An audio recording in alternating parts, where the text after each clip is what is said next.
শীত আইসা পড়ছে আর আমরা ডাব চুরি করুম না, এটা কি হইতে পারে? মামা খালি দেশ বাড়ির মালিক যেন টেন না পায়। আরে বেডা তুই চিন্তা করিস না, আমরা আছি না।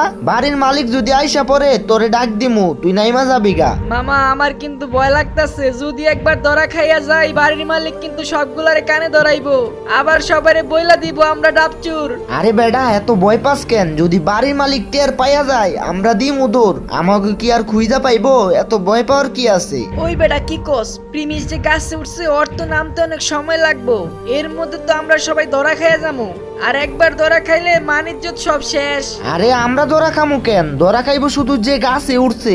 আমরা কি গাছে উঠছি নাকি বাড়ির মালিক আইসা আমাকে খুঁজা পাইবো? আমরা তো সুজা দৌড় দিমু। এই মামা তোরা কি নিচে আসছো? আমার রাইখা কিন্তু যাইস না, আমি কিন্তু তোদের ভরসায় উঠছি।